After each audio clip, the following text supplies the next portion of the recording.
Good morning, good afternoon, good evening, everyone. Welcome to today's webinar on conquering your fear of the unknown. I see a bunch of people are still hopping on, so we'll give it a few moments or so before we hop into today's content. But I did want to introduce you all to Talent Smart EQ if you're not familiar with us. We are the world's premier provider of emotional intelligence training, development, assessments, certification, and coaching. We've been in business for almost 20 years now, and everything that we do is all centered around the topic of EQ or emotional intelligence. My name is Kate Barsby, and I will be your host for today's webinar. And before I introduce my partner for the webinar, I'd like to take care of a few quick housekeeping items. So today's content will run for about 30 minutes or so, anywhere from 30 to 35 in terms of content. The webinar will be recorded, so anybody hopping on late or who needs to hop off early, no worries at all. All of you will receive a recording of this webinar, and you'll get that to the email that you registered with about 1 hour after we're done. Additionally, we will be conducting a survey at the end of the webinar. It's a quick 5-question feedback survey. It will populate automatically as soon as the webinar ends. We really do appreciate that feedback here at Talent Smart EQ because it continues to help us making sure that we're creating the content that all of you want to hear and that all of you find insightful and educational and helpful in your everyday life and at work. So please do us a favor and fill out that survey for us. And lastly, we will be conducting a Q&A, question and answer session at the end of the webinar. But at any time you do have a question throughout today's webinar on the content, on what we're discussing, if you need clarification on something, or you just have a question about the topic of fear, feel free to type that in right on the question box that you see on your GoToWebinar panel. That should be on the right-hand side of your screen, and you should see a little section that says questions. And if you click on that arrow next to the questions, it should bring a drop-down box where you can feel free to go ahead and type your question in. And then at the end of the webinar, we'll be circling back to devote about 10 minutes or so purely to Q&A. So that takes care of our housekeeping items. So without further ado, I would love to jump in and introduce our team. My name is Kate Barsby. As I'd shared, I'm the Director of Marketing at Talent Smart EQ, and I will be in the driver's seat today as our chauffeur, if you will. I'm tuning in from beautiful San Diego, California, and joining us from Maryland is Sue DeLazaro. Sue is our Executive Vice President of Programs, and she'll be our tour guide or subject matter expert. So without further ado, I'd love to take the opportunity and introduce Sue to you all, and we can go ahead and get started. Sue, hello, and can you hear me okay? I sure can. Kate, can you hear me? Yes, we can hear you perfectly. Thanks so much. Okay, great. Let's get started. I'm very excited about this topic. Yes, it's perfect now, especially as we're coming up on Halloween, so very fitting. Okay, look at this scary doorway. We are going to be spending the next 30 minutes talking about what fear of the unknown actually means. We'll be talking about how fear of the unknown impacts us at work, because emotions do play a role in everything that we do at work. Finally, we're going to be sharing 5 EQ strategies to help you manage your fears in the workplace so your emotions are working for you and not against you. Okay, so let's talk about what fear is before we get into fear of the unknown. So fear, look at this poor bear. Fear is a basic and intense emotion with a purpose. Fear is here to alert us that danger and threat is right around the corner, and it triggers responses in us to keep us safe. Our ancestors came across danger in very obvious forms: a bear, a steep cliff, fire, and fear warned them of life and death dangers to help keep them alive. From the fear, they would choose to fight, they would flee, or they would freeze. But that immediate alarm that goes off either mobilizes us or triggers us with physiological changes. So we might experience a rapid heartbeat, tensing of the muscles, our breathing will become short, and all of these things are getting our bodies ready to take action. Now, the thing to keep in mind is that fear and fear of the unknown are not that much different. So let's talk about what fear of the unknown is. Okay, so fear of the unknown is not unlike the life and death type of situation, at least in our minds. They're just as scary. If you look at this picture here of a foggy staircase, you know, where is it leading to? Whoa, what's on the other side of the fog? We don't know and we can't see it. But this is what fear of the unknown feels like. We're afraid. We don't know what's on the other side. And how does that impact us at work? So when we talk about fear of the unknown, we don't know what we're dealing with, and that's scary. It's a perceived, potentially dangerous and uncertain threat. So it's not a bear, but it's something, and we can't see it, and we don't know what it is, but we're afraid. Another thing that's slightly different about fear of the unknown is that instead of a bear being right in front of us, this fear of the unknown can be more future oriented. So we don't know what's happening tomorrow or next week. When do I have to return to the office? You know, things along those lines. So we're worried about the future, not so much about right now. But it does trigger the same types of physiological changes that we talked about in the last slide. The important thing to keep in mind is that fear of the unknown triggers our emotions, and these emotions can impact our thoughts and also our behavior. And that's really why we're here today. So I'd love to talk about some examples in the workplace of how fear shows up at work. When we are at our jobs, our daily fears probably aren't a matter of life and death. They've been replaced by fears that might be a little harder to pin down or are a little more abstract, but they all have the potential to be just as scary. So when our brains respond to an abstract threat in the same way as a life and death threat, this creates problems in the workplace. You know, we're not meant in the workplace to have all of these trigger responses where we're running out of a room or we're deciding to fight or flight or freeze. Those are probably inappropriate responses in our day-to-day work life. So let's talk about a couple of these examples. Certainly we could fight, flight, or freeze. That's the first one. But the second one, think about the person who goes, who's managing a team who's remote. She may respond to having a remote work team by scheduling constant check-ins, which is getting inappropriate and hard for the team to do their work, and it's showing up as micromanaging or as being over controlling. Or maybe there's another type of example would be a person who is blaming others or maybe blaming themselves for things that are happening in the workplace that are a little bit out of their control. So on screen here, I'm going to pop up a couple of those examples here. But what I would love to do is actually open up the chat and have you all think about what an example might be of how fear might show up in your workplace. So we have micromanaging and control, we have blaming self and others, fight, flight, or freeze. What else comes to mind when you think about how fear shows up at work?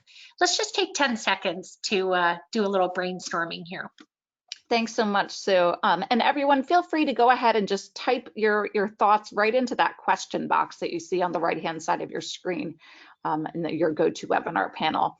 Sue, I'm already seeing a bunch come in. I'm seeing, defensiveness, Okay. inability to make decisions, Oh, good. lack of communication and overthinking the situation, Okay. competition among team members. That's one we've heard before as well. Yeah, that's definitely can incite fear. Procrastination, Ooh, good one. lack of focus, fear of retaliation, and folks Ooh, don't speak up. Yeah, these are all really, really evident ways of how fear can show up at work for sure. I tried to jot those down really quickly so I can go back to them if I need to. That's awesome, everyone. Thank you for those examples. Those are all really relevant, and keep those in mind as we move forward and get into the what can we do about it phase of this webinar. Okay, thanks, Kate. Let's move on. Okay, so if you are not new to Talent Smart, this tree will look very familiar to you. We talk about how emotional intelligence is a skill set and how this skill set can impact all of these leaves on the tree here. Um, Stress tolerance, collaboration, decision making, empathy, just to name a few. Fear of the unknown can impact these leaves. But thankfully, emotional intelligence is a skill set. We can learn it and it can help. So without further ado, if you're not new to Talent Smart, this model will look very familiar to you. Um, Here's the spoiler alert, everyone. We're an emotional intelligence company and we're providing to you emotional intelligence strategies that we believe can help you conquer this fear of the unknown.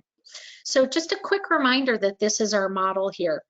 EQ is your ability to recognize and understand your emotions and your skill at using this awareness to manage yourself and your relationships.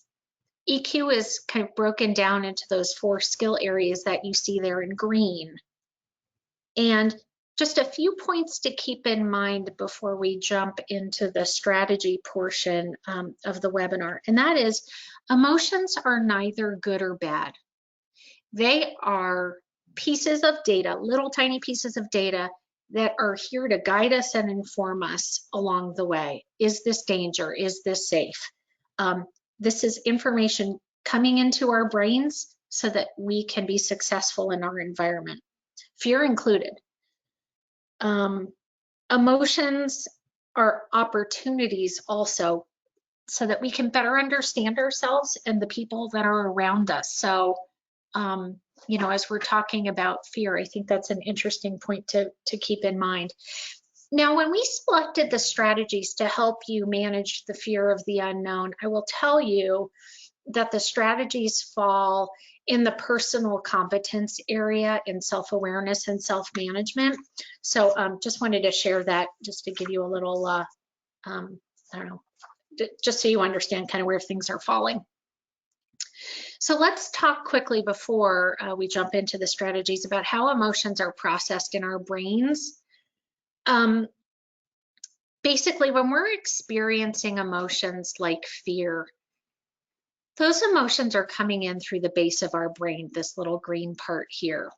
And the emotion is traveling first to our limbic system, and that's where we are feeling the emotion before we can assign meaning to it. From the limbic system, the emotion is being secondly rationalized or thought about. This is where you're saying, oh, that was a siren, but it's not for me. I can ignore it. You're processing and deciding what to do here. Now, what emotional intelligence suggests, it's a skill set, and we are saying the emotions are absolutely important data, but remember, you've got this rational part of your brain that you can be engaging as well. So the 5 strategies we're sharing with you helps you combine the emotional and the rational to help you make the best decisions for yourself. Okay, so let's get on to these strategies I've been talking about. Okay, so the first strategy when you're feeling fear is to slow down and breathe. Just kind of acknowledge the moment that you're in. If you feel that you're reacting or about to react to a situation that's less than effective, what I'd like you to do is just take a moment and stop and take some deep breaths, allowing a little more oxygen to enter your brain than you're probably breathing in a shallow way, which is typical. So take some deep breaths, and that extra oxygen is going to help calm you down so that you can remember to think and not just act. I have a quote by a Zen master, and his name is Thich Nhat Hanh. He's a global spiritual leader and poet, and he's revered around the world for his work on mindfulness. And here's what he says: fear keeps us focused on the past or worried about the future. If we can acknowledge our fear, we can realize that right now, we are okay. Right now, today, we are still alive, and our bodies are working marvelously, excuse me. Our eyes can still see the beautiful sky, and our ears can still hear the voices of our loved ones. So when you're experiencing fear, try to stay in the present. Slow down, take a couple of deep breaths to get grounded with yourself. Okay, that is strategy 1. Strategy number 2, get in tune with your fear. Research shows that just being aware of strong emotions like fear and naming them, again, taking a couple of seconds to actually do this, can make them feel a little less strong. If you can sap the strength of your fear, you'll be able to understand it better because you're just giving it time and you're giving it a name. So though it won't feel good, remember, fear is there for a reason, so it's something worth acknowledging. But instead of acting on the impulse of fear or pushing it down or ignoring it, ask yourself a couple of questions. Where is your fear coming from? What exactly are you afraid of? Why are you feeling it now? Ask these questions and just take a few minutes to reflect on what the answers are. Doing that can help you get off the path of the fight, flight, or freeze. Okay, let's move on to strategy number 3. This is an interesting one here. Again, this is getting you to stop a little bit and think about what you're doing before you do it. So again, fears are real. They're here to alert you to danger in your environment. This strategy here is suggesting that you check in with yourself and you take a moment to jot down what you believe in and what your values are. And by doing that, you can see if there's something in your environment that really isn't matching up with what you value. So when you explore your values, you can see if the fear even makes sense. So here's an example. If you value your team being together in the same place because you believe it generates the best work and collaboration, this last year and a half has probably been hard for you since many of us are working remotely. You know, it may have sparked fears for you that you didn't previously have. But you were forced to do it, you did it. There were some kind of typical bumps, you know, with the transition. But, you know, if you stop and think about it, you're realizing your team is really performing just as well as they did before. But for some reason, your fears are still present. This could be a moment for you to revisit your values and your beliefs and decide what the fear is really telling you. Is it rational? Is it going to lead to effective outcomes or not? This is the kind of thinking and kind of reflection that you can be doing for yourself. Will your fears lead to retention and high performance of your team, or maybe not? Just something to think about. Okay, let's move on to strategy number 4, which is create an emotion versus reason list. You're probably seeing a theme here, and it's stopping and thinking before acting. That is on purpose. So here's just another way for you to stop and think before acting. So emotions can sway you in one direction while your rational mind is kind of tugging and asking you to go into another direction. So when you feel this battle of the rational and the emotion, that's your moment where you stop and make a list. Just distinguish between the two sides and see what are both sides trying to tell you. What is the emotional data telling you, and what is the rational data telling you?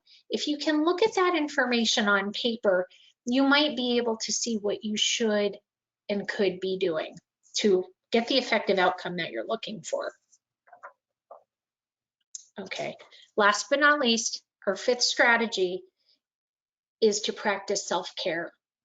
Now, this is something that we talk about frequently on these webinars, and that's not a mistake. Practicing self-care and making it a habit, making it part of your routine, can be so helpful in you staying calm and grounded when moments get stressful. Fear creates stress and pressure, and left to their own devices, those things over time can damage your health and impact your work. So with all of the unknowns that we're dealing with today, telling yourself that you don't have the time to walk or sleep well or eat right or whatever those things are, those things can add up and make you tired, make you feel weak. And when you're not at the top of your game, you're kind of prone to making some bad decisions. So devote a little extra time and energy to self-care. Slow down, take your deep breaths, clean up your sleep, make sure you're exercising. If you're multitasking all day, try to avoid doing that if you can at times. Get support from your friends and family. All of these things can go such a long way in disrupting the stress and even the panic that results from your fear. So this self-care, by the way, is just putting kind of a healthy known into all of the unknowns that can happen during your day. And, I think a stress outlet is healthy for us all. So we probably have different strategies for each of us, but find the things that make you feel good and balanced and do it and try to make it a habit.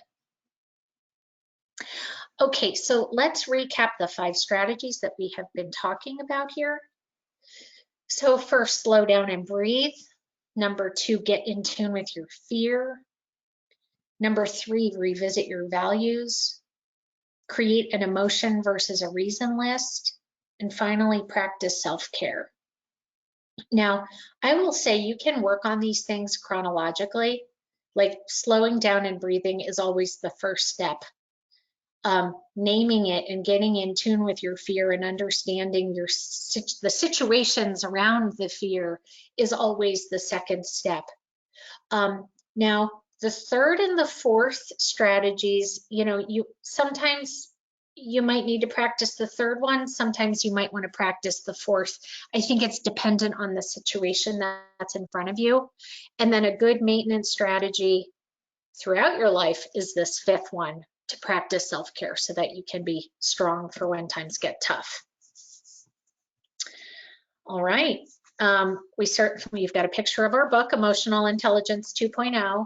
These strategies are 5 of the 66 that are in that book. So if you want to learn more about it, you certainly can. Kate, I think we have a couple of minutes for some questions. I don't know if anything has come in.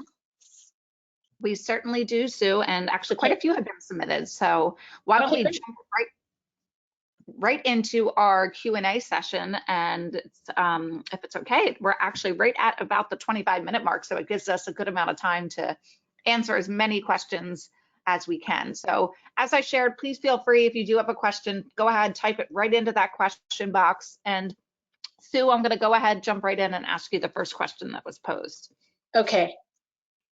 This is all great, but I'm afraid of what's happening in my company. We were just told to report back to the office almost full time by November 1st, and I'm fearful of that. What can I do? Hmm.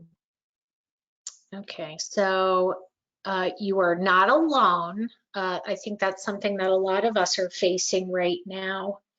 And, you know, I think there are known fears and also unknown fears that we're all facing. I think the strategies that we just talked about could be really helpful for you in kind of going inward and really thinking about how you feel and how you think about this situation. Um, you know, I think we all know why we're fearful, but maybe what we need to do is, or maybe what you can do in particular, is the slowing down and breathing, the getting in tune with your fear, and then create an emotion versus reason list. And I think that could be a helpful activity to just see everything on paper, um, to help you at least think through your fear, because it sounds like you probably don't have an option to return to the office.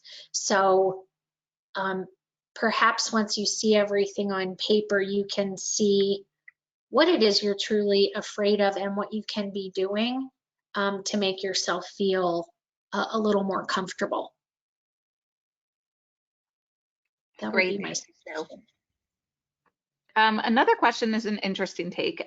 Can fear be considered a motivator?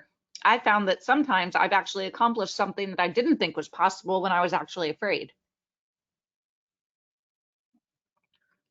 Okay, so I'm thinking, that's my quiet here. I think that fear can be a motivator, but it shouldn't be your MO for becoming motivated. And by that I mean, I think the way our brains are wired, if we have to go through something negative so that we can get to something positive, we're kind of wasting our time in that negative space. Um, I think that using things like positive self-talk to motivate us can kind of get us to achieving those positive outcomes faster and sooner.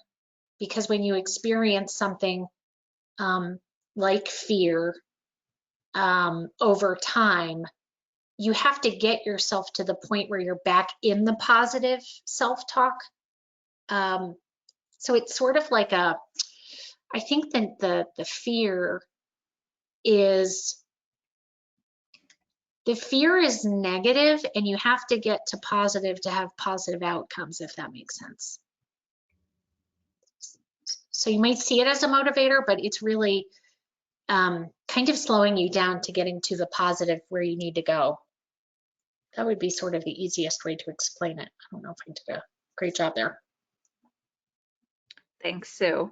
Okay. Another question is actually about really applying these strategies at work and in real life. So these strategies are great, but I'm curious how I can not just employ these strategies as needed, but actually make them a real habit. Yeah. So I think we have several opportunities every day to practice these things. So to make them a habit, I think you have to know what are those moments where you could be practicing them. I think you have to visualize and plan for, what does it mean to slow down and breathe when I'm stressed?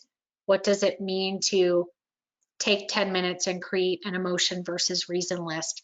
Like really think about what it means to practice them, and then find every opportunity to practice them until they become until you're not stumbling as much, but they're more of like a natural go-to. I think that's when you kind of realize that it's a habit. And then Yeah, I think that's what I would say on that one. Great, thanks, Sue. This question is actually about self-care, Okay. and it might be more related to what works best personally for an individual, but this person asked, can you speak to mindful meditation and suggest if you think mornings or evenings work best, or both? Hmm. I would say it probably comes down to what works best for you, but doing what you need to do so that it can become a habit, um, and that you could ideally practice it daily. So whether mornings are better for you or evenings or both, I mean that I think that's really a personal decision, but I think the idea is to become for it to become a habit. Hmm. I am no mindfulness expert, but I do have some I do actually have I think a nice resource that I could put in the chat. Or maybe we could put it in the chat after. I'll find that for us, Kate. Great, great, that would be great. So Yeah. another question is, it's an interesting work balance. So the question is, how can we help encourage people who have been working with our company longer than I have, but yet I am training them? So it's really a question. The fear, I think, is just kind of a weird, an unfamiliar work balance. Okay. I'm sorry, could you repeat that question? I don't, Sure, I my think, apologies. My dog is oh, barking. that's okay. It's the life of working remote, you know? Um, so the question was, how can we help encourage people who have been working with our company longer than I have, but yet I am the one training them? Hmm.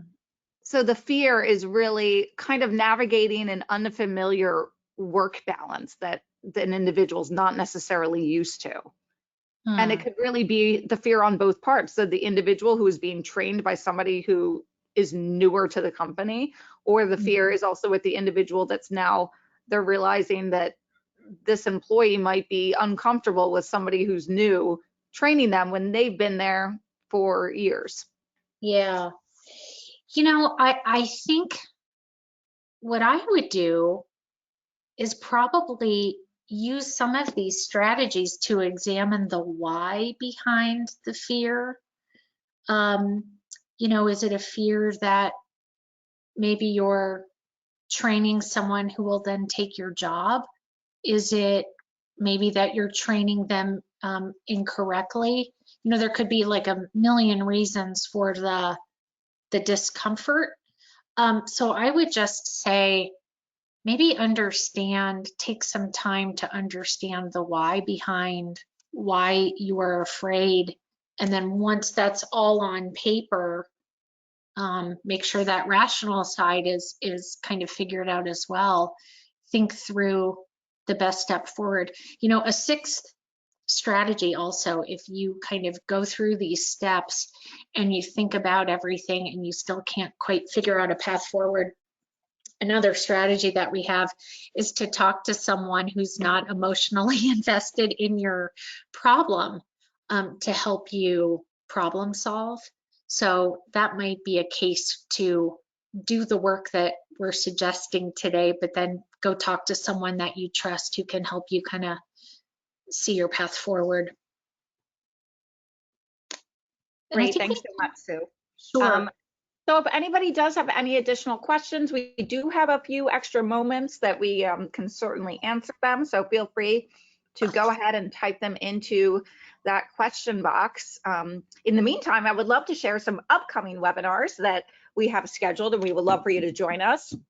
For we do have How Successful People Stay Calm, and that will be with Sue once again on November 18th at 10 a.m. Pacific time, and you can register right on our website at talentsmarteq.com and just click on the webinar section or just go directly to that link that you see on screen here.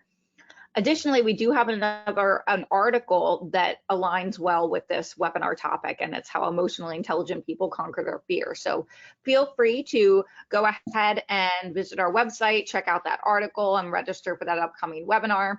I believe we also do have a webinar that is being held in December on the topic of why good employees leave and how to navigate that. So that's a very hot topic right now. Everyone kind of covering the Great Resignation. It's a very relevant topic at the moment. So definitely feel free to register for that. We would love for you to join us.